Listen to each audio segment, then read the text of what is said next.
రెండు చేతులు ఇద్దాం పైకి. హల్లెలూయా. గట్టిగా ఇద్దాం. Very good. మనం చక్కగా దేవుణ్ణి స్తుతించాలి. దేవుని సన్నిధి దేనికి వస్తాం మనం? దేవుని స్తుతించడానికి, దేవుని ఆరాధన చేయటానికి. మృతులు దేవుణ్ణి స్తుతిస్తారా? నన్ను స్తుతించగలదా? సో బ్రతుకున్న మనం దేవుణ్ణి స్తుతించాలి. చచ్చిపోయిన తర్వాత ఇంకెలా ఏం చేయలేం. కానీ బ్రతుకున్నప్పుడే మనం చక్కగా దేవుణ్ణి స్తుతించాలి. ప్రేమని దేవుని బిడ్డలారా, హల్లెలూయా. వాక్యంలోకి వెళ్దాం. ప్రేమని దేవుని బిడ్డలారా, మన రక్షకుడు ప్రభువైన యేసుక్రీస్తు వాళ్ళందరికీ వందనాలు.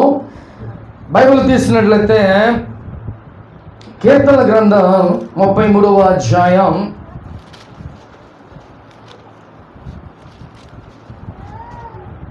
19వ వచనం ఒకసారి చదువుకుందాం. యెహోవా దృష్టి ఆయన యందు భయభక్తులు గల వారి మీదను ఆయన కృప కొరకు చాలు. హల్లెలూయా. ఇక్కడ దేవుని యొక్క ఆయన కృప ఎవరైతే కనిపెట్టుకుని ఉంటారో వారి మీద ఎప్పుడు ఆయన కృప తోడుగా ఉంటుందంట. ప్రేమ దేవుని బిడ్డలారా, హల్లెలూయా. కాబట్టి ఈరోజు మన అంశం ఏంటంటే కనిపెట్టుట. అంటే దాని అర్థం ఏంటి? దేవుని కొరకు మన జీవితంలో ఏం కార్యం చేస్తారా అని మనం ఎదురు చూడటం అనేది కనిపెట్టుట. ప్రేమ దేవుని బిడ్డలారా, కాబట్టి ఫస్ట్ ఆఫ్ ఆల్ దేవుని యొక్క కృప కొరకు మనం కనిపెట్టుకొని ఉండాలి. ఎందుకంటే ఆయన కృప తోడుగా ఉంటే ఏదైనా కూడా మన జీవితంలో సాధ్యమే. ప్రేమ దేవుని బిడ్డలారా, అది ఏదైనా సరే, అది ఎలాంటిదైనా కూడా దేవుడు మన జీవితంలో కార్యం చేస్తారు. సో ఇప్పుడు మనం నీ యొక్క సమస్య గురించి, నీకున్న బాధలు, ఇబ్బందులు అవ్వచ్చు, అనారోగ్యాలు అవ్వచ్చు, వీటి కోసం నువ్వు కనిపెట్టుకొని ఉన్నావా? ఏమన్నా ఎక్కడ కనిపెట్టుకోవాలి? ఎవరి దగ్గర కనిపెట్టుకోవాలి? మన ఎవరి దగ్గర కనిపెడతా ఉంటాం? దేవుని దగ్గర బాగానే చెప్తాం, మనం ఆచరించాం. ఎవరి దగ్గర కనిపెడతా ఉంటాం? నీ చుట్టాల దగ్గర, నీ బంధువుల దగ్గర, లేకపోతే నీ స్నేహితుల దగ్గర, నీ ఇరుగు పొరుగు వారి దగ్గర నువ్వు కనిపెట్టుకొని ఉంటావు. ఫస్ట్ మనకి ఏదైనా అవసరం అంటే మన మైండ్లో ఎవరు వచ్చేస్తారు? స్నేహితులు, బంధువులు, ఇంకా అనేక మంది ఫస్ట్ మనకు తట్టేదే అవి కదా. కానీ ఇప్పుడు మన ఎవరి దగ్గర కనిపెడతాం అంటే ఏమంటున్నారు? ఇప్పుడు దేవుని దగ్గర అంటున్నారు. ఇప్పుడు ఇది రైటా రాగా? ఏమంటే మనం ఎవరి దగ్గర కనిపెట్టుకుంటున్నాం? నీ అవసరం ఉంది, నీ అవసరం తీర్చేవాడు ఆయనే. మనం అనుకుంటా ఉంటాం మనుషుల్ని ప్రేరేపించేవాడు ఆయనేనండి. నీకు ఏ సహాయం కావాలన్నా సహాయం కోసం ప్రేరేపించేవాడు యేసు ప్రభువారే. ఆయనే సహాయాన్ని పంపిస్తాడు. మనం అనుకుంటాం పలానా వాళ్ళని అడిగితే లేదా ఇంకొకరిని అడిగితే ఇస్తున్నాడు అనుకుంటున్నావు. కానీ నీకు సహాయం కోసం దేవుడు ఒకరిని సిద్ధపరచుడు. దేవుడే డైరెక్ట్గా రావాల్సిన అవసరం లేదు. ఆ సిచ్యువేషన్ వస్తే దేవుడే వస్తాడు. కానీ నీకోసం దేవుడు ఏం చేస్తాడంట? మనుషుల్ని దేవుడు సిద్ధపరచుంటాడు. అయితే ఒక వ్యక్తి అంట దేవుడిని, ఇప్పుడు మనం ఎలాగైతే ఎవరి కోసం కనిపెట్టుకుంటున్నాడు, దేవుని కోసం గబుక్కని మనం అంటున్నాం కదా, అది ఉట్టిదే. అట్లాగే ఒక వ్యక్తి అంట దేవుడు నన్ను రక్షిస్తాడు, నన్ను కాపాడుతాడు అనేసి ఆయన ఏం చేశాడంటే ఒక ఫ్లైట్లో వెళ్తున్నాడంట. ఆయన పడవ మీద వెళ్తున్నాడు. ఆ పడవ మునిగిపోయి వాడు ఏం చేశాడంట, ఏ సహాయం కూడా లేకోకుండా నీళ్ళలో ఉన్నాడు. ఆడికి వచ్చినంత వరకు ఈత కొడుతున్నాడు. ఏమన్నా పిల్లకాలం అయితే ఎంతో ఎట్లా ఈత కొట్టచ్చు. సముద్రం అంటే నువ్వు ఈత కొట్టేంతగా కొడతానే ఉండాలేక. కాబట్టి ఆడు ఏం చేస్తాడంట, వాడి మనసులో ఒకటి ఉంది, దేవుడు నన్ను కాపాడుతాడు అని గుడ్డి నమ్మకం వాడికి ఉంది. అయితే వాడు ఆ నీళ్ళల్లో సముద్రంలోనే ఉన్నాడంట. ఒక పడవ వచ్చింది, ఒక స్టీమర్ వచ్చింది. రాగానే ఒరే బాబు రా అని చెప్పంటే దేవుడు నన్ను కాపాడుతాడు. వాళ్ళు ఎంత బతిలాడినా వాళ్ళు వెళ్ళిపోయారంట. అలాగే ఇంకొకసారి ఎవరు వచ్చారంట, ఫ్లైట్ నుంచి ఏరోప్లేన్ నుంచి మిలిటరీ వాళ్ళు తాడు వేసుకుని దిగి రారా బాబు అంటే అప్పుడు కూడా ఏమన్నాడంట, దేవుడు నన్ను కాపాడుతాడు, మీరు నన్నేమి కాపాడవసరలా. అప్పుడు ఆఖరికి ఏమైపోయిందంటే ఆయన మునిగిపోయి చనిపోయి. అయితే పరలోకానికి వెళ్ళాడంట ఆ వ్యక్తి. దేవుడిని ఏమడుగుతున్నాడో తెలుసా? ఏమయ్యా ఎంత నేను కనిపెట్టుకొని ఉన్నా నాకు సహాయం చేస్తావు, నువ్వు వచ్చి నన్ను కాపాడుతావు అని నేను ఎదురు చూస్తుంటే నువ్వేంటయ్యా అని అంటే ఆయన అన్నాడు, ఒరే పిచ్చోడా, నేను పంపించింది మొట్టమొదటి స్టీమర్లో పంపించింది నేనేరా బాబు నీ కోసం, రెండవసారి మళ్ళీ నేను మిలిటరీ వాళ్ళు నీ కోసం నేను పంపించాను రా బాబు, నువ్వు సహాయం తీసుకోవాలి, నేనేం చేయను అని అంటే యేసయ్య డైరెక్ట్గా వచ్చి చెయ్యాలని అంటే అవి దేవుడు చేయగలడం. కానీ అంత మనకి అవసరంలా, నీకు ఏ సహాయమైనా దేవుడు మనుషుల ద్వారా ప్రేరేపించి నీకు సహాయాన్ని పంపిస్తాడు. అవునా కదా? ఇప్పటివరకు దేవుడు డైరెక్ట్గా వచ్చి మనకి ఏమైనా చేశాడా?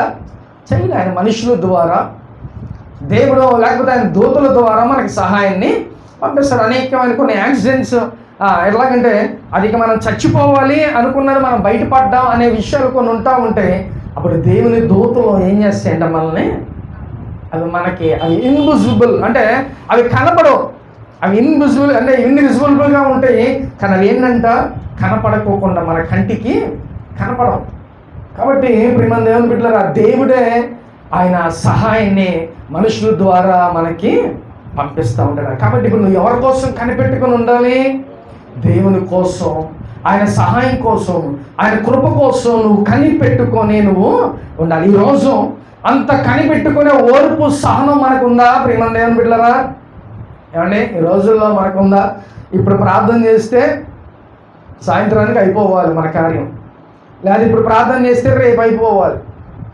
అలా అయిపోతే దాంట్లో ఏం మజా ఉండదు ప్రియమైన దేవుని బిడ్డలారా. నువ్వు వెయిట్ చేస్తావు చూసావా, బాధపడతావు చూసావా, అరే ఎవ్వరు నాకు సహాయం రావట్లేదు, నానేవాడు నన్ను ఎవరు పట్టించుకోవట్లేదు, ఇలాంటి విషయాలన్నీ నువ్వు అనుభవించి ఒకసారి దేవుడు ఎవరో ఒకరి ద్వారా నీకు సహాయాన్ని చేస్తాడు. అప్పుడు ఈ స్ట్రగుల్స్, ఈ బాధలు, ఈ పడేవన్నీ కూడా చాలా అద్భుతంగా ఉంటుంది. నీకు ఒక పాఠం ప్రియమైన దేవుని బిడ్డలారా. ఎవడు నావాడు ఎవరు పరాయవాడు అనే విషయాలన్నీ కూడా దేవుడు మనకి నేర్పిస్తారు. సో ఈ మధ్యలో దేవుడు ఎలాగైనా వాళ్ళ ఆలస్యమైన నీ జీవితంలో కార్యం చేస్తాడు. కానీ ఈ మధ్యలో ఉన్న ఆ కొంత సమయం, ఆ యొక్క శ్రమ అనేది చాలా బాగుంటుంది. ప్రతి ఒక్కరు అనుభవించాలని, అవి అనుభవిస్తేనే మనకు తెలుస్తుంది. సో ఈ కాలం ఏమంటారంట, కనిపెట్టుకొని ఉంటాం.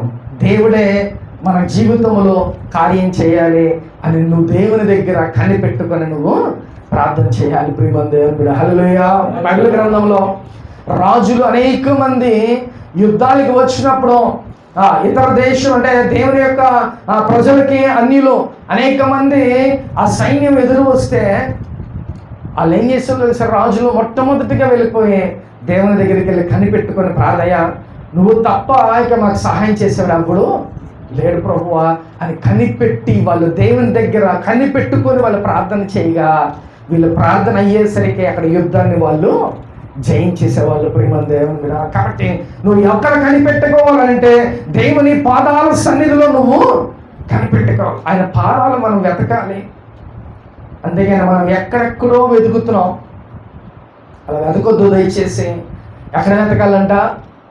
దేవుని పాదాల దగ్గరికి మనం వెతకాలి, అక్కడికి వెళ్ళాలి, ఆయన అడగాలి, ఆయన దగ్గర మనం కనిపెట్టుకుని ఉండాలి. ఆయన చేసేదాకా మనం ఆయన దగ్గరే మనం కనిపెట్టుకొని ఉండాలి. ఇప్పుడు మన ప్రార్థనలు ఎలా ఉంటాయి?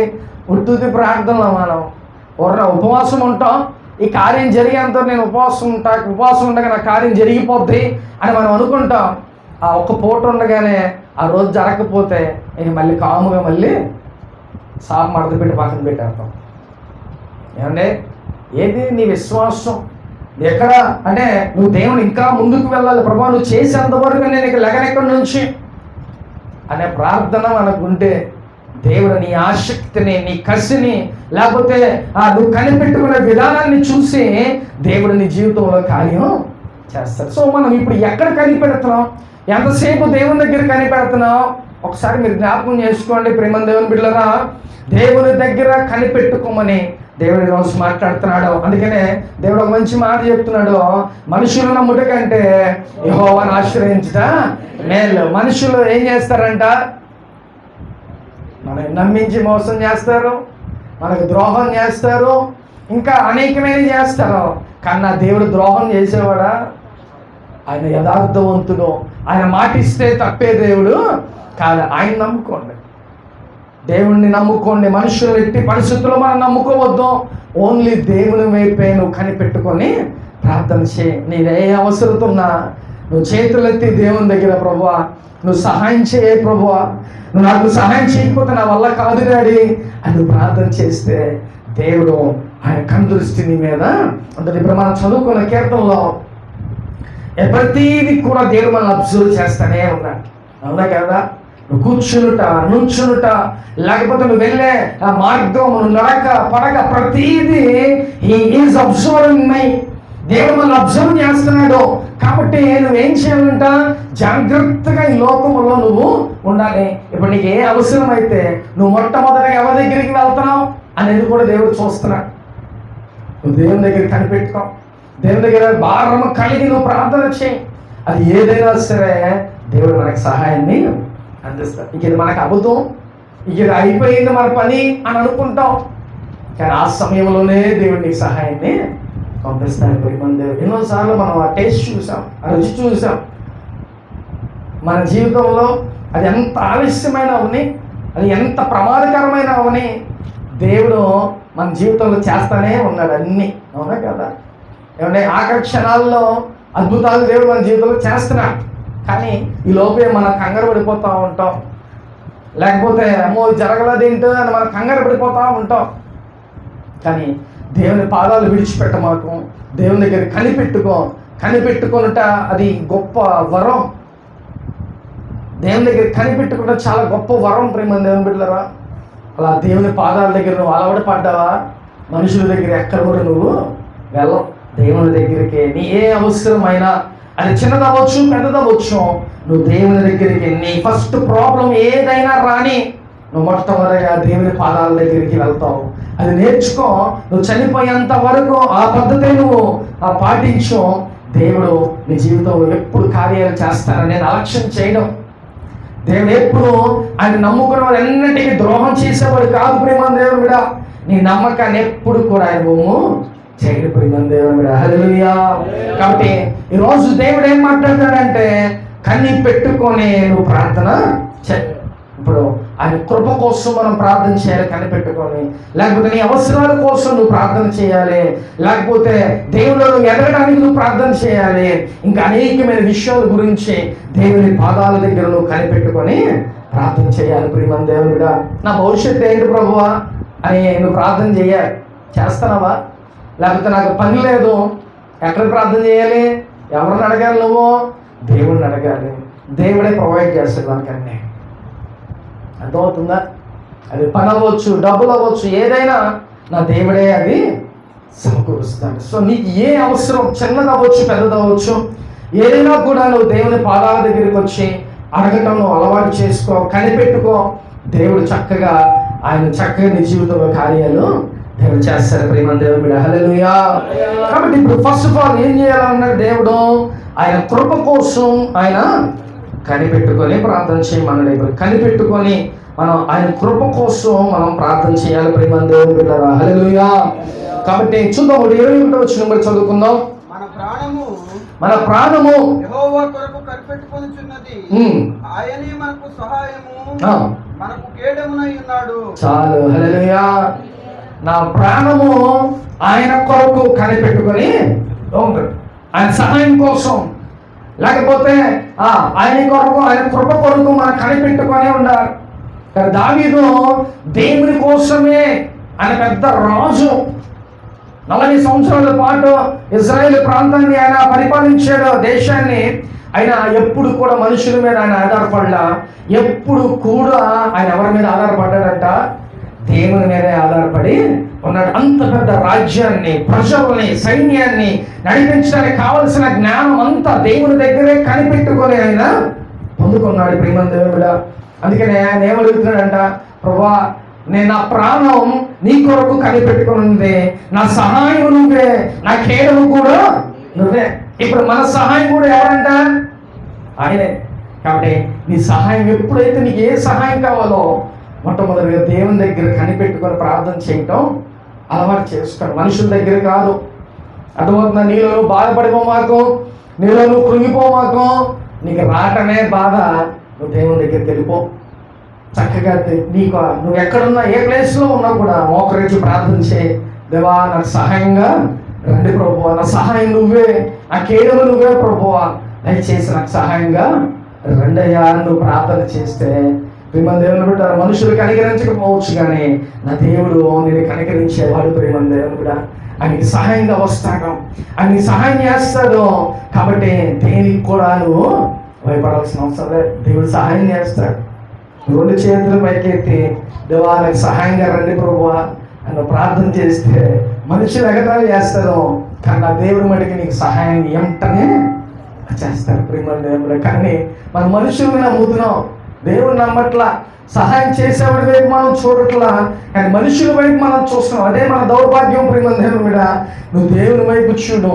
నీకు ఏది కావాలన్నా మన పిల్లలు ఏమడుగుతారో, ఏదైనా పెన్సిల్ లేకపోతే నాకు ఇంకొకటి కొనివ్వమని అడుగుతూ ఉంటారో, ఎలాగైతే మన పిల్లలు మనల్ని అడుగుతున్నారు చిన్న విషయానికి కూడా, నీకు ఏ చిన్న అవసరమైనా నా దేవుని దగ్గరికి వెళ్ళిపో, కన్నీరు కార్చు, దేవా నాకు సహాయం కావాలి ప్రభువా, నువ్వు తప్ప నాకు చేసేవాడు ఎవడున్నాడు డాడీ, నువ్వే నాకు సహాయం చేయని చెప్పి నువ్వు ప్రార్థన చేస్తే ఆయన నిన్ను తోసివేసేవాడు కాదు. ప్రేమ దేవుడు ఆయనకి సహాయం చేసేవాడు. ప్రేమ దేవుడు హల్లెలూయా.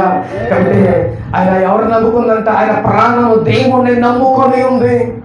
కాబట్టి ఆయన అంటున్నాడు నా సహాయానికి రండి ప్రభువా, నా సహాయం నువ్వే, ఎవ్వడు కూడా చేసేవాడు. ఇక్కడ ఎంత గొప్ప మాట రాసినాడంటే మనుషులు చూసి చూసి ఉన్నాడు, అందుకనే దేవుని వైపే ఆధారపడిపోయి ఉన్నాడు.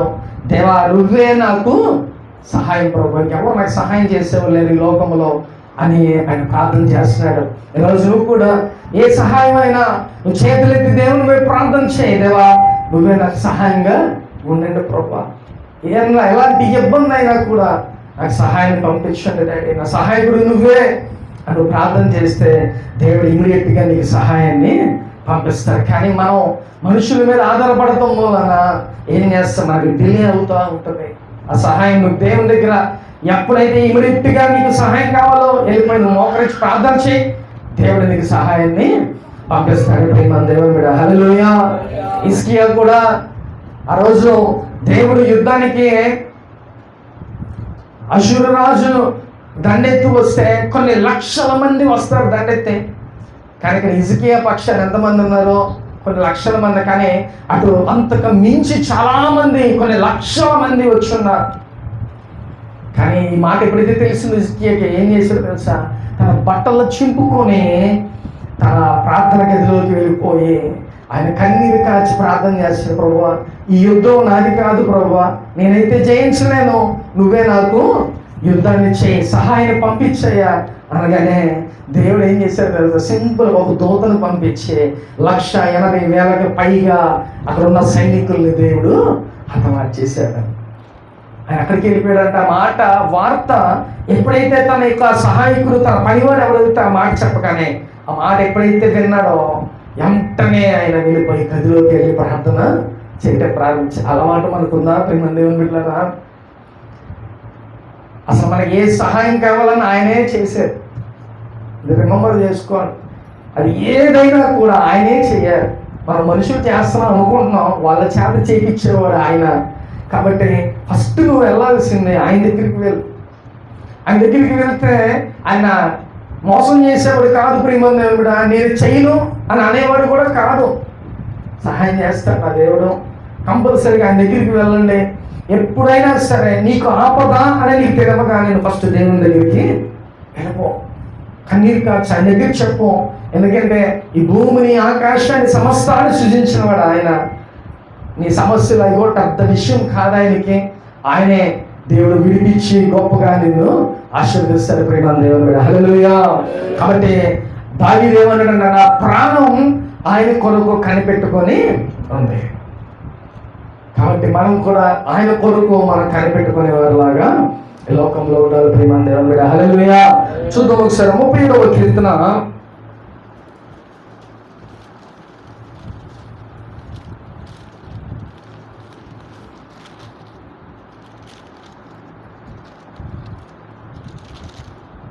34వ వచనం చదువుకున్నాం. యెహోవా కొరకు కనిపెట్టుకొని నువ్వు ఆయన మార్గమును అనుసరించి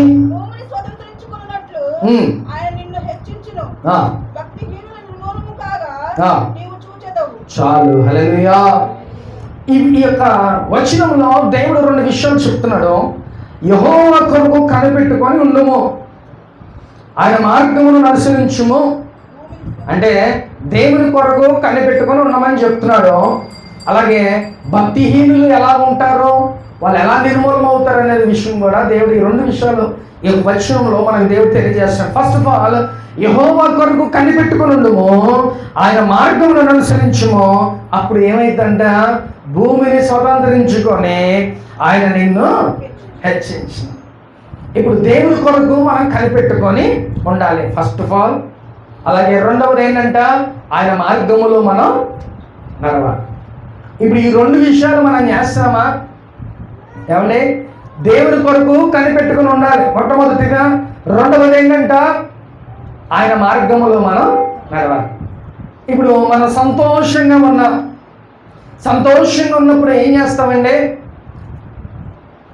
హ్యాపీగా మనం ఉన్నాం, చక్కగా దేవుని సన్నిధికి వస్తాం, మంచిగానే ఉంటాం, చక్కగా మంచి భక్తి చేస్తాం, పాటలు పాడతాం, లేకపోతే ఇంకా మంచి హుషారుగా ఉంటాం, దేవుని సన్నిధిలో ఎంజాయ్ చేస్తాం దేవుని యొక్క ప్రజెన్స్. ఇప్పుడు నీకు విపరీతమైన బాధ వచ్చేసింది, ఇప్పుడు నువ్వేం చేస్తావు? ఏమండి, సంతోషంగా ఉన్నప్పుడు అన్నీ చేస్తావు, బైబిల్ చదువుతావు, దేవుని సన్నిధికి వస్తావు, లేకపోతే నీ యొక్క సాక్ష్యాన్ని నువ్వు పంచు, ఇంకా అనేకమైన చేస్తూ ఉంటావు. సంతోషంగా ఉన్నప్పుడు నీకు విపరీతమైన బాధ వచ్చేసింది, ఇప్పుడు నువ్వేం చేస్తావు? ఇమీడియట్లీ ఫస్ట్ నీకు ఆలోచన ఏమొస్తుందంటే, ఇంతగా దేవుని సన్నిధికి వెళ్తున్నా, ఇంతగా ప్రార్థన చేస్తున్నా, నా జీవితంలో ఎందుకు కార్యం జరగట్లా? ఈ ఫస్ట్ ఆలోచన మనకు వస్తుంది. రెండవదిగా ఏం వెళ్తాంలే, తర్వాత వెళ్దాం, ఏం చేశాడని నా దేవుడు నా జీవితంలో, ఏం వెళ్తాంలే అని ఫస్ట్ ఏమవుతుందంట, దేవునికి దూరం అవ్వటం మొదలవుతుంది. అర్థమవుతుందా? దేవునికి దూరం అవ్వడం ఫస్ట్ నీ యొక్క ఆలోచన ఎవరు కలగ చేస్తాడు? సాధారణ కలగ చేస్తాడు. ఏమనంట, ఎంత ప్రార్థన చేస్తున్నావు, దేవుడు చేయొచ్చుగా అని పక్క నుంచి చెప్తూ ఉంటాడు. నీ ఆలోచన కావవి, కానీ ఎవరు కలగ చేస్తుంటాడో? సాతాను గాడు ఇంకా మనుషులు ప్రేరేపించి కూడా అనిపిస్తూ ఉంటాడు. ఎంత భక్తి చేస్తున్నావు, చర్చికి వెళ్తున్నావు, అయినా కార్యాలు జరగట్లా, భలే ఉందలే అంటారు. ఎవరు? మనతో ఉన్న వాళ్ళే. అర్థమవుతుందా? కాబట్టి ప్రేమ దేవుని బిడ్డలారా, ఏ ఆలోచనలు కూడా మనం పెట్టుకో, కానీ అవి ఫస్ట్ నీకు ఏమైందంటే దేవునికి దూరం చేస్తూ ఉంటాయి, దేవునికి దూరం అవుతూ ఉంటాయి ప్రేమ దేవుని బిడ్డలారా. కాబట్టి నువ్వేం చేయాలంట, బాధలో ఉన్నప్పుడు కూడా దేవుని విడిచిపెట్టుకోకుండా దేవుని కొరకే నువ్వు కనిపెట్టుకొని ఉండవని దేవుడు. కాబట్టి ఇక్కడ దేవుని కొరకు కనిపెట్టుకొని ఉండాలి, అలాగే దేవుని యొక్క మార్గములో మనం అనుసరించాలని మాట్లాడుతున్నాడు. ఇప్పుడు మనం బాధలు వస్తే తప్పిపోతాం, అది సమస్య లేదు. అందుకే కంపల్సరీ ఎంత బాధలు వచ్చినా మనం ఏం చేస్తామంటే దేవునికి కొంచెం గ్యాప్ ఇస్తాం, దూరం అవుతాం. అర్థమవుతుందా? అలా ఎప్పుడు కూడా ఉండమాకండి. దేవుడు ఏం చెప్తున్నాడంటే, ఆయన మార్గం, ఆయన కొరకు కనిపెట్టుకొని ఉండండి, ఆయన మార్గంలో నడవండి. అప్పుడు దేవుడు ఏం చెప్తున్నాడంట, ఈ భూమిని స్వతంత్రించుకునే వారిలాగా దేవుడిని గొప్పగా హెచ్చిస్తాడు. ఎప్పుడంట?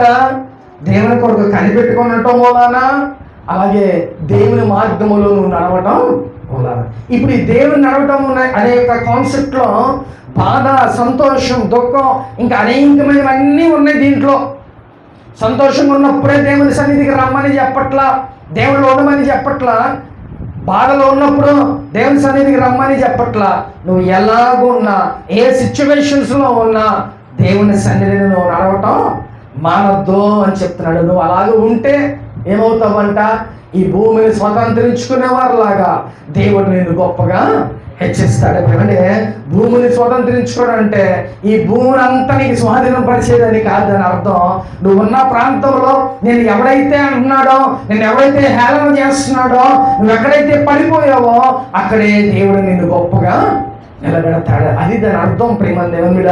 ఒకవేళ నువ్వు అలాగ నడుచుకోకుండా, అరే బాధలు వచ్చినాయి కదా, నువ్వు దేవునికి దూరం అయిపోయావా, అదే మొదటి మెట్టు నువ్వు నాశనానికి కారణం. బాధ వచ్చినా, సంతోషం వచ్చినా, అది ఎలాగో ఉన్న దేవుని సన్నిధిలో, దేవుడిలో నడవటం నువ్వు మానొద్దు.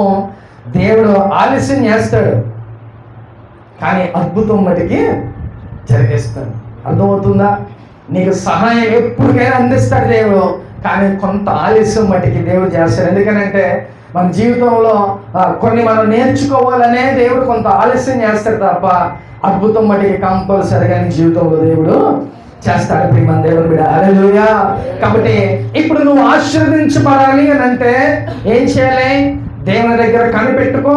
రెండవదిగా ఏం చేయాలంట? దేవుని మార్గములో నడవటం మాకు. ప్రియమైన దేవుని బిడ్డ, అర్థమవుతుందా? మన మనుషుల సైకాలజీ ఏంటంట? బాధలో ఉన్న దేవునిలోకి వెళ్ళటం తగ్గించేస్తాం. అరే వారం వెళ్దాంలే, లేకపోతే ఏ కార్యం జరగట్లా, మన దేవుని దగ్గర దేనికోసం వస్తున్నాం? ఏదో ఒక అద్భుతం చేస్తారని వస్తున్నామా? మనం పరలోక రాజ్యానికి వెళ్ళాలండి. లోకములు అన్నీ కామనే. బాధలు, సమస్యలు, రోగాలు, ఇబ్బందులు, ఇరుకులు అన్నీ ఉంటాయి. చచ్చిపోయేంత వరకు ఉంటాయి. ఇవి అర్థమవుతుందా? ఇవన్నీ చచ్చిపోయేంత వరకు ఉంటాయి. కానీ నీకు నాకు ఏం కావాలంట? పరలోక రాజ్యం కావాలి. దానికి మార్గం ఎవరయ్యా అని అంటే యేసయ్యా. ఇప్పుడు ఆయన దగ్గరికి మనం వస్తున్నాం, అంతేగాని ప్రభు దగ్గరికి వస్తే అనారోగ్యం తగ్గిద్ది అందుకే నేను వస్తా అని అంటే రా, చేస్తారు దేవుడు, స్వస్థపరుస్తారు. కానీ అసలు ఫస్ట్ మన గోల్ ఏంటంటే దేవుని దగ్గరికి రావటానికి. అరే ఆయన దగ్గరికి వస్తే నన్ను ఆశీర్వదిస్తాడు, ఆయన దగ్గరికి వస్తే నన్ను స్వస్థపరుస్తాడు, ఇవి కావు. దేవుని దగ్గరికి రావటానికి గల కారణం ముఖ్యమైనది ఏంటంటే పరలోక రాజ్యాన్ని మనం స్వతంత్రించుకోవాలి. దానికోసమే మన మార్గం ఆయనే. కాబట్టి ఆయన దగ్గరికి మనం రావాలి ప్రేమ. అంతేగాని నాకు అనారోగ్యం ఉంది స్వస్థపడాలని దేవుని దగ్గరికి వస్తున్నావేమో, లేకపోతే నా అప్పులు ఉన్నాయి తీరతని దేవుని దగ్గరికి వస్తున్నాయేమో, తీరుస్తాడని దేవుడు చేస్తాడు. కానీ దేవుని దగ్గరికి రావడానికి ఒకటే ఒక కారణం ఏంటంటే పరలోక రాజ్యంలోకి మనం వెళ్ళాలి ప్రేమ. అది మన యొక్క టార్గెట్ ప్రేమ. దేవుని హల్లెలూయా. కాబట్టి ఇక్కడ ఏంటంటే దేవుని కొరకు కనిపెట్టుకుని ఉన్న వాళ్ళు, అలాగే ఆయన మార్గం అనుసరించే వాళ్ళు ఏమవుతారంట? భూమిని స్వతంత్రించుకుంటారు. దేవుడు గొప్పగా వారిని ఆశీర్వదిస్తాడు. నీ పనిని నువ్వు చేసుకుంటా వెళ్ళిపో. అర్థమవుతుందా? ఒక ఆఫీస్లో మనం నమ్మకంగా వెళ్ళిపోతున్నామండి పని చేసుకుంటా. ఆశీర్వాదం అనేది ఉంటుందా ఉండదా? ఉంటుందా లేదా? ఒక దగ్గరే నమ్మకంగా మనం పని చేస్తున్నాం. చూసి వాడు ఏం చేస్తాడు? చక్కగా నీకు ఒక ప్రమోషన్ ఇస్తాడు, శాలరీ పెంచుతాడు. ఇంకా అలాగా నువ్వు డే బై డే దేవుడు నిన్ను బ్లెస్ చేస్తూ ఉంటాడు కదా. అలాగే దేవుని దగ్గర కూడా మీరు కనిపెట్టుకొని నమ్మకంగా ఉండండి. వేరేదేం చేయవసరం. బాధల సమస్యలు వస్తూ ఉంటాయి పోతూ ఉంటాయి, కానీ నువ్వు నమ్మకంగా దేవుని దగ్గర అలా కనిపెట్టుకుని ఉండు. ఒక రోజు దేవుడు నిన్ను గొప్పగా హెచ్చిస్తాడు ప్రేమ దేవుడా. కాబట్టి నమ్మకంగా దేవుని దగ్గర ఉండవు, కనిపెట్టుకో. ఆయన దగ్గర ప్రార్థన చేయి. నువ్వు తప్ప సహాయం నాకు ఎవ్వడు చేయడయా, నువ్వు తప్ప వేరే దిక్కు లేరు ప్రభువా అని నువ్వు ప్రార్థన చేయి. అప్పుడు దేవుడు చక్కగా నీకు సహాయం చేస్తూ ఉంటాడు. ఆ దగ్గరే కనిపెట్టుకొని ఉండు. ఎవరి దగ్గర, మనుషుల దగ్గర ఎవరి దగ్గర నువ్వు కనిపెట్టుకో. మాకు ఓన్లీ దేవుని పాదాల దగ్గరికి వెళ్ళి నువ్వు కనిపెట్టుకొని అలాగే నువ్వు ప్రార్థన చేస్తూ ఉంటావు.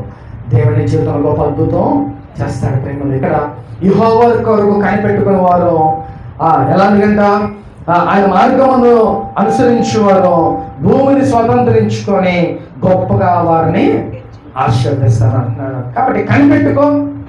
దేవుని దగ్గర ఆయన పనిలో ఆయన కొరకు నువ్వు ఆయన మార్గంలో నడువు, దేవుడిని ఆశీర్వదిస్తాడు. సింపుల్. ఇంక వేరేదేం లేదు దేవుని ఆశీర్వదించడానికి. బాధలు రాని, సమస్యలు రాని, ఇక ఎలాంటివైనా అవని, దేవుని విడిచిపెట్టద్దు. దేవుని పట్టుకో, దేవుని కనిపెట్టుకొని ఉండు. దేవుడు గొప్పగా నిన్ను ఆశీర్వదిస్తాడు. కింద వచ్చిన భక్తిహీనులను నిర్మూలము కాగా నువ్వు చూచెదము. భక్తిహీనులు అంటే ఎవరు? దేవుని కొరకు అసలు కనిపెట్టుకొని ఉండరు. అర్థమవుతుందా? దేవుని కొరకు కనిపెట్టుకొని ఉండరు. రెండవది దేవుని మార్గాన్ని విడిచిపెట్టేస్తారు. అర్థమైందా? బాధలు రాగానే దేవుడు ఆయన విడిచిపెట్టేస్తారు. బాధలు రావటమే మనకు ఎవడు గుర్తు రావాలి? దేవుడు గుర్తు రావాలి. అవునా కదా? కానీ చాలామంది ఏం చేస్తారు? ఇన్ని బాధలు వచ్చినాయి, దేవుని మమ్మల్ని చూడట్లా అనేసి అనుకుంటా ఉంటారు. నీ బాధలు రాగానే ఫస్ట్ నీ గుర్తు రావాల్సింది దేవుడే ప్రేమ దేవుడా. అందుకే భక్తిహీనులు ఎలా అంటే నిర్మూలము కాగా మనందరం చూస్తామంట. మన ముందే నిర్మూలమైపోతారు. దేవుడిని పక్కన పెట్టేసి దేవునికి దూరం అయిపోయిన వాళ్ళు నాశనం అయిపోతారని దేవుడు క్లియర్గా దేవుడు మనతో మాట్లాడతారు. సో మనం ఎలాంటి వాళ్ళగా ఉండాలంట? దేవుని కొరకు కనిపెట్టే వారిలాగా ఉండాలి. ఆయన మార్గాన్ని మనం విడిచిపెట్టకోకుండా ఆయన మార్గంలో మనం నడవాలి. ప్రియమైన దేవుని బిడ్డ, హల్లెలూయా. కాబట్టి ఈరోజు దేవుని దగ్గరే మనం కనిపెట్టుకొని ఉండాలని దేవుడు మాట్లాడారు. చూద్దాం మరి మరొక వచనం, 40వ వచనం, అదే కీర్తన గ్రంథం 40వ వచనం. సహాయుడై 40వ కీర్తన 1వ వచనం చదువుకున్నాం. యెహోవా కొరకు నేను సహనముతో కనిపెట్టుకుంటుని, ఆయన నాకు చెవియొగ్గి చాలు. హల్లెలూయా. యెహోవా కొరకు సహనముతో కనిపెట్టుకుని ఉన్నారంట. మనమైతే కంగారుతో కనిపెట్టుకుని ఉంటాం, లేకపోతే 2 నిమిషాలు 10 నిమిషాలు పావు గంట లేకపోతే 1 గంట మన ఓపిక. నువ్వు చేస్తావా చేయవా, ప్రార్థన బాగానే చేస్తాం, కానీ అది ఎంతసేపు అంట? 10 నిమిషాలు పావు గంటే మనం కనిపెట్టుకొని ఉండేది సహనం, మన ఓర్పు. కానీ దేవుని దగ్గర సహనంతో కనిపెట్టుకొని ఉండాలని చెప్తున్నాడు. ప్రియమైన దావీదు, యెహోవా కొరకు నేను సహనముతో కనిపెట్టుకుంటేనే ఆయన నాకు చెవియొగ్గి నాకు మొర ఆలకించండి. నీ మొర ఆలకించాలంటే సహనంతో ఓర్పుతో దేవుని దగ్గర నువ్వు కనిపెట్టుకుని ఉండు. దేవుడిని చక్కగా నీ సహనానికి తగ్గట్టుగా దేవుని జీవితంలో కార్యం చేస్తాడు. సహనం అంటే కొంత సమయం కాదు, కొన్ని రోజులు కాదు, దేవుడు చేసేదాకా నువ్వు సహనంతో వెయిట్ చేయి. అది సహనం అంటారు. అంతేనా కాదా? నువ్వు ఆశీర్వదించబడేదాకా ఆయన పాదం వదిలిపెట్ట, మాకు ఆయన ఆశీర్వదిస్తాడు. అవునా కదా? ఇప్పుడు మన పిల్లలు ఏం చేస్తారు? వాళ్ళకి ఇష్టమైన ఏదైనా కొనిచ్చేదాకా మనం నేర్పించుకుని తింటారు. మనం ఏం చేస్తాం? చూసి మన దగ్గర లేకపోయినా అవసరం అప్పు చేసైనా అవి కొనిస్తాం. అవునా కదా? ఎందుకని? మన పిల్లోడు ఏడుస్తున్నాడు, వాడు ఏడుపు ఆనాలని అంటే కంపల్సరీగా మనం కొనుక్కోవాలి. ఇప్పుడు మన దేవుని దగ్గర కూడా మనం ఏ ట్రిక్స్ ప్లే చేయాలి? దేవా నువ్వు ఆశీర్దిస్తావా లేదా అని మనం ఏడుస్తా ఆయన పాదాల దగ్గర పడిపోయాం అనుకో, కంపల్సరీగా మన కన్నీటిని దుడుతాడు, మన సహాయం దేవుడు చేస్తాడు. ప్రియమైన దేవుని మీద హల్లెలూయా. కాబట్టి దేవుడు దావీదు చేసే ప్రార్థన, ఆయన సహనముతో ప్రార్థన చేస్తూ ఉన్నాడు. ఆ ప్రార్థనకు తగ్గట్టుగా ఆయన మొర్రను ఆలకించి ఆయన జీవితంలో దేవుడు గొప్ప కార్యాలు చేశాడు. ప్రియమైన దేవుని మీద హల్లెలూయా. 2వ వచనం కూడా చదువుకుందాం. నాశనకరమైన గుంటలో నుండి చికటగల దొంగ ఊపిలో నుండి ఆయన నన్ను పైకెత్తెను, నా పాదములు బండ మీద నిలిపి నా అడుగులు స్థిరపరచెను. చాలు. హల్లెలూయా. నాశనకరమైన గుంటలో నుండి జిగటగల దొంగ ఊపిలో నుండి ఆయన నన్ను పైకి లేపాడు. ఇప్పుడు యోసేపు, ఆయనకి దేవుడు ఏం దర్శనం చూపించాడంటే, ఆయన అన్నల పానలన్నీ ఆయన పానల ముందు పడిపోయినాయి. అంటే దీని అర్థం ఏంటంటే, వాళ్ళ అన్నలందరూ వచ్చి నా పాదాలు నమస్కారం చేస్తారు. ఏమంటే ఈ మాట వాళ్ళ అన్నయ్యకి చెప్తూ ఊరుకుంటారు ఎవరైనా? కానీ యోసేపు ఒక ఎర్రోడు ఏం చేశాడంట? వెళ్ళిపోయి దర్శనం ఇలా వచ్చింది, ఇలా జరిగిద్దంట అని చెప్పాడు.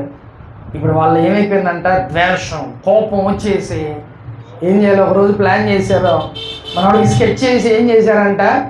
చంపేద్దాం ట్రై చేశారు. కానీ దేవుని చిత్తం ఉంది, ఎవరు చంపితే అయ్యిద్ది అసలు. కాబట్టి ప్లాన్ చేశారు, చంపేద్దాం చూశారు, ట్రై చేశారు, కొట్టారు, హింసించారు, అన్నీ చేసి ఒక గుంటలో పడేసరి కానీ చచ్చేళ్ళే అని. కానీ చూడండి ప్రియమైన దేవుని బిడ్డలారా, ఇప్పుడు ఆ గుంటలో పడిపోయినప్పుడు ఆయన ఏమనుకోవాలి? ఏమంటే దేవుడు నాకు దర్శనం చూపించాడు, నాకేంటిట్ట జరిగింది అని అనుకున్నాడా? కనిపెట్టుకొని ఉన్నాడు. ఏ కోసం కనిపెట్టుకున్నాడు? దేవుడి కార్యం కోసం కనిపెట్టుకొని ఉన్నాడు.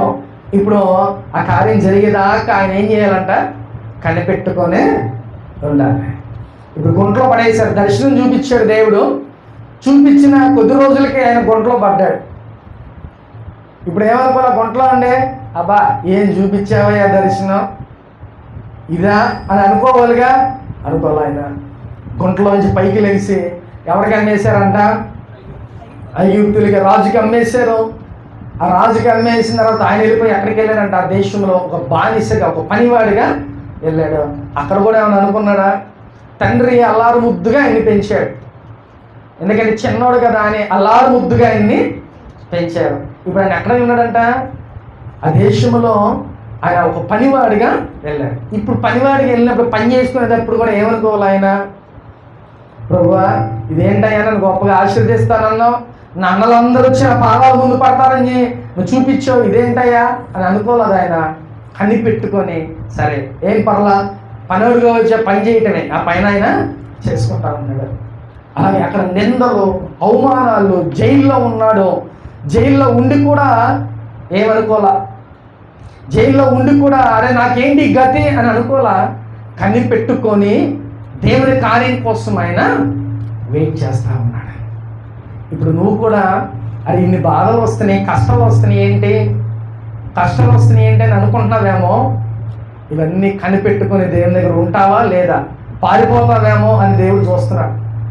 అర్థమవుతుందా? బాధ వచ్చినప్పుడు దేవుని నుంచి మనం దూరం అయిపోతాం, పారిపోతా ఉంటాం ప్రేమ దేవుని బిడ్డ. కానీ కనిపెట్టుకొని యోసేపులాగా నువ్వు అలాగ దేవుని పాదాల ముందు దేవుడు ఏం కార్యాలు చేయాలి, నేను ఎలా ఆశీర్వదించాలో అలాగ దేవుడు నిన్ను గొప్పగా ఆశీర్వదిస్తాడు. ప్రేమ దేవుడా, బాధలు వచ్చినాయని దేవుని విడిచిపెట్ట మాకు, సమస్యలు వచ్చినాయని విడిచిపెట్ట మాకు, అనేక మంది నన్ను నిందలు అవమానాలు వస్తాయని నువ్వు విడిచిపెట్ట మాకు. దేవుని పట్టుకొని అలాగే ఉండు. దేవుడు యోసేపుని ఏం చేశాడనే కనిపెట్టుకొని, బాధలు వచ్చిన సమస్యలు వచ్చిన అలా కనిపెట్టుకొని ఉంటే చక్కగా దేశానికి ఒక మంత్రిగా ఆయన్ని, రాజు తర్వాత రాజుగా ఆయన్ని చేశాడు. ఒకవేళ గుంట్లో పడేసినప్పుడే ఏం ప్రభువా ఎలా చేసావేంటి, ఆశీర్వదిస్తానన్నావు కదా అని దేవుణ్ణి విడిచిపెట్టేలా, లేకపోతే జైల్లో ఉంటే విడిచిపెట్టేలా దేవుణ్ణి, లేకపోతే ఒక బానిసగా వెళ్ళినప్పుడు విడిచిపెట్టేలా దేవుణ్ణి. అలాగే సమస్యలు ఉన్నప్పుడు ఆయన పట్టుకొని ఉన్నాడు, కనిపెట్టుకొని ఆయన పాదాల దగ్గర ఉన్నాడు. కాబట్టి కొద్ది రోజుల్లోనే ఆయన ఏం చేశాడంట, రాజు కూడా ఆయన మాట వినేలాగా దేవుడు చేశాడు. ఇవన్నీ గల కారణం ఏంటో తెలుసా? కనిపెట్టుకొని ఆయన పాదాల ముందు ఆయన ఉన్నాడు. ప్రేమ దేవుడు, ఈరోజు నువ్వు నేను కూడా నా జీవితంలో ఏం జరగట్లేదు, ఎందుకు ఆలస్యం అవుతుంది, ఎందుకని నన్ను ఎన్ని మాటలు అంటున్నారు, ఇన్ని నిందలు అవమానాలు నాకు అవసరమా అని నువ్వు అనుకుంటా ఉంటావు. కానీ అవన్నీ వచ్చినా కూడా దేవుని దగ్గర కనిపెట్టుకొని అలాగే ఉండు, దేవుడు నిన్ను గొప్పగా ఆశీర్వదిస్తాడు. ప్రేమ దేవుడు. కానీ ఈ సమస్యలు ఉన్నప్పుడు దేవుని విడిచిపెట్టమా, దేవునితోనే ఉండు, దేవునితోనే ప్రయాణం చేయి. దేవుడు చక్కగా నిన్ను ఒక రోజు దేవుడు గొప్పగా ఆశీర్వదిస్తాడు. మనుషులు మోసం చేయొచ్చు, లేకపోతే నీ బంధువులు మోసం చేయొచ్చు, కానీ దేవుడి మట్టికి చక్కగా నీ నమ్మకాన్ని ఎప్పుడు కూడా ఒమ్ము చేసేవాడు కాదు. ప్రేమ దేవుడు. కాబట్టి నువ్వు చేయాల్సింది ఏంటంటే కనిపెట్టుకొని దేవుని పాదాల దగ్గర నువ్వు ఉండటమే ఒకటే నేర్చుకో. ఈ రోజు నుంచి అక్కడికి పరిగెడుతున్నామేమో, డోంట్ డూ దట్, అదేం చెయ్యొద్దు దయచేసి. ఓన్లీ దేవుని పాదాల దగ్గర నువ్వు సాగిలపడు, దేవుని దగ్గర ప్రార్థన చేయి. అలా చేస్తే దేవుడు చక్కగా నీకు జవాబునిస్తాడు, నీ జీవితంలో గొప్ప కార్యాలు దేవుడు చేస్తాడు. సో ఇప్పుడు మనం చేయాల్సింది ఏంటంట, ఏం చేయాలి? మనం దేవుని పాదాల దగ్గర మనం కనిపెట్టుకొని ఉండాలి.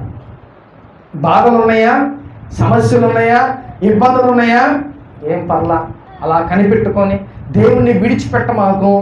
దేవుడు యోసేపులాగా నిన్ను కూడా గొప్పగా ఆయన ఆశీర్వదిస్తాడు. ఆయనకి బాధలు వచ్చినాయి, దేవుడు ఆశీర్వదిస్తాడని చెప్పాడు. కానీ తర్వాత నుంచి అన్ని శ్రమలే, బీభత్సమైన శ్రమలు, మామూలుగా కాదు. సొంత అన్నలే చంపేయాలని చూశారు, బానిసగా వెళ్ళాడు, అక్కడ అవమానాలు, నిందలు, అక్కడ ఆయన జైల్లో పెట్టారు. అయినా కూడా దేవుని దగ్గర కనిపెట్టుకొని నమ్మకంగా ఆయన దగ్గర ఉన్నాడు. కాబట్టి దేవుడు గొప్ప స్థితిని ఆయన్ని ఇచ్చాడు. రోజు నువ్వు కూడా నా జీవితంలో ఏం జరగట్లేదు అనుకో మాకు, అరే వీళ్ళందరూ నన్ను హేళన చేస్తున్నారు, నన్ను నిందిస్తున్నారు, అవమానిస్తున్నారు అనుకో మాకు. దేవుడు నీకు తోడుగా ఉన్నాడు. ఆయన దగ్గర కనిపెట్టుకో, ఆయన పాదాల ముందు, ఆయన పాదాలు విడిచిపెట్ట మాకు. దేవుడు చక్కగా నిన్ను గొప్పగా ఆయన ఆశీర్వదిస్తాడు. ప్రేమ దేవుని బిడ్డ, హల్లెలూయా. ఆత్మ చూసి మన చెవులు వినుగాక. ఆమేన్. అందరూ మోకరించండి, ప్రార్థన చేసుకుందాం.